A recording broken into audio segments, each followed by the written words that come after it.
حقايق بتقلب الطاولة على كل شيء سمعناه.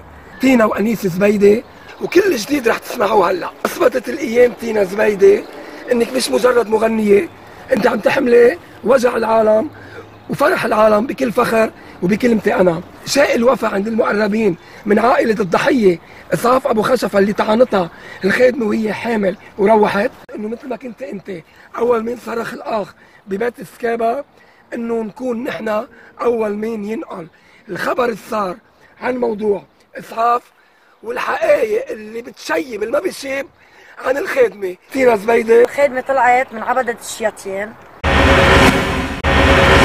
والشاعر أنيس زبيدة بخبركم بعد شوي عن التفاصيل. وضعها الصحي لإسعاف رح أكشف لكم لأول مرة، بطمنكم وبقول لكم خلال هاليومين الثلاثة اللي جايين بتطلع من العناية الفايقة. زالوا التنفس الاصطناعي، كانوا متخوفين على أوتارها الصوتية لأنه كان في ورم، وأوتارها منيح وحكيت كمان. خلص بيت رحمها، والبنكرياس كتر خير الله سليم، وقادرة إسعاف ترجع تمشي على إجريها. هلا ست تتذكر شو صار معها يوم الحادثة، والمصادر ذاتها أكدت لنا إنه الخدمة الأثيوبية قررت تنفذ جريمتها عن سابق إصرار وتصميم، لأنه نطرت ست البيت لتفوت تتحمم وقفلت كل الشبابيك وكل الابواب. التفاصيل الأفظع بيوافيكم فيها شاعر أنيس زبيدة. طفل لما حضن أمه بضمه، الحليب الأبيض بصدره بلمه، وطفل إسعاف وحده بحضن أمه، حليبه صار أحمر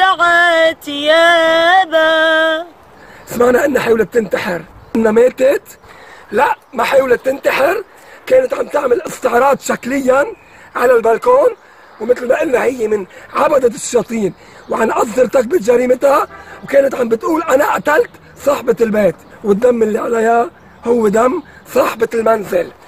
وبالمستشفى صوروا هالصورة وقالوا إنه فارقت الحياة متأثرة بجروحها، بس مشان ردة الفعل المباشرة من أهالي برجع. كانت بالمستشفى عم تخضع لمراقبة طبيعية مش أكثر، ولحمايتها كمان. إيه، وهي هلا بيد الأجهزة الأمنية، نعم، من عبدة الشياطين، وكانت عم بتنفذ الطقوس الدينية تبعهم إنه ترتكب جريمة اللي عم بيقولوا إنه بدنا نعرف شو هي القصة. يعني بالسوم عليهم، شو ما كانت القصة بتبرر جريمة قبل، وقت اللي اجوا يرحلوها بطلب منها غيرت رأيها وطلبت تبقى بلبنان لأنها مرتاحة. تينا وأنيس زبيدة وجروح قلبك يا إسعاف بيفتحوا ملف الخدم بلبنان. مين عم نفوت على بيوتنا؟ نجيب سيارة بيعرفوا انه من وين اصلها وفصلها وكم حادث عامله للعالم تاخذ احتياطها. انسانة عم نجيبها عم نسكرها ببيوتنا، لازم مينيموم نعرف قرعة بيها منين، يخبرونا. ما بيعملوا لها فحص السل والسيدا، عم بيربحونا جميلة انه مش عم يعدونا بالسيدا. بنطلب من الدولة اللبنانية يغيروا القصص اللي على اساسها عم يجي عالم يربوا ببيوتنا. لما نكون ظالمين يعني أكيد. نستثني كثير عاملات عسلمتهم. بهذا الفيديو برينا الاثيوبيات، لانها هي مش كاثيوبية عملت العملة، عملت العملة كشخص من عبدة الشياطين. تينا زبيدة، أنيس زبيدة، بحبر جروحك يا إسعاف، كتبتي وصية للآلاف، مش أي شخص بيقاف عباب البيت بينشاف، اسمك إسعاف وصرتي للجرح اللي فينا إسعاف. شعر أنيس زبيدة.